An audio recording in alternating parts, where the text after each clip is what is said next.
We have all come to cherish the timeless tale of Cinderella as a beacon of unwavering hope. It is a story that has been passed down through generations, a narrative of an orphaned girl subjected to unimaginable cruelty. She is ultimately rescued from her plight by a touch of transformative magic and the purest form of true love. We vividly remember the sparkling ethereal gown.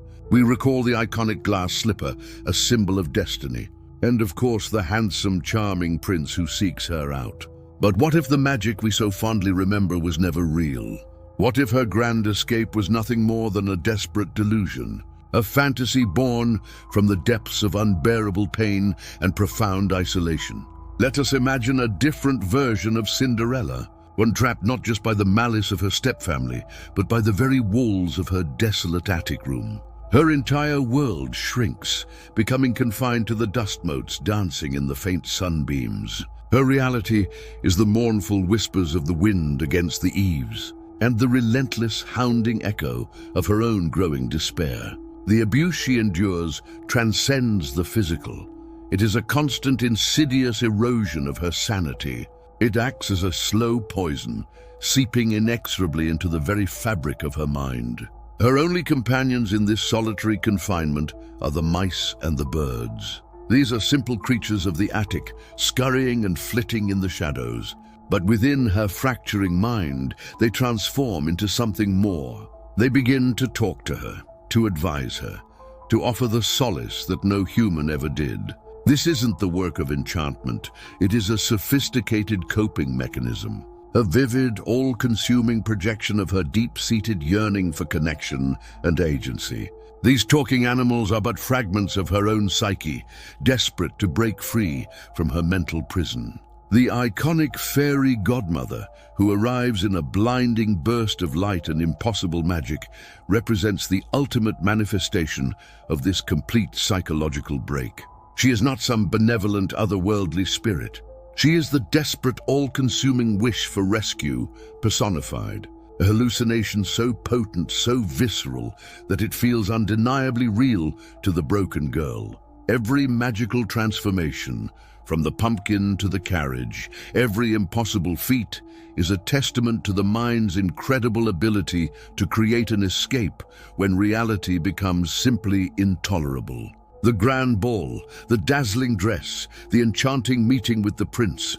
These are not events unfolding in a faraway, opulent castle. They are elaborate, feverish dreams, playing out entirely within the cramped, dusty confines of her small room. The soaring music, the joyous laughter, the adoring gaze of a noble suitor, all are products of a mind starving for beauty, for recognition, and for love. The prince, the ultimate rescuer in her story, represents her deepest, most primal fantasy of salvation. But this magic, like all delusions, has a strict and unforgiving curfew.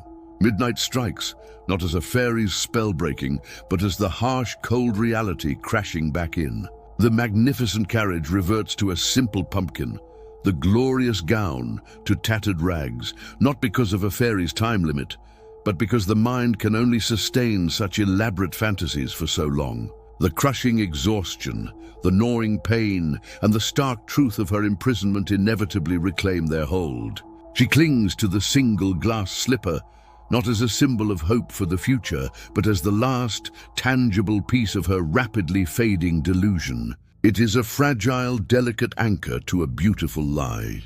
A cherished memory of a magical night that never truly happened outside the confines of her own skull. The subsequent search for the girl who fits the slipper becomes a torturous echo in her mind. A final, desperate plea for the dream to continue, for the fantasy to become real. In this dark and unsettling theory, Cinderella never leaves the attic. Her freedom, her epic love, her happily ever after, they all remain locked away, existing only in the crumbling, fragile architecture of her mind. The real horror of the story is not a wicked stepmother or cruel stepsisters.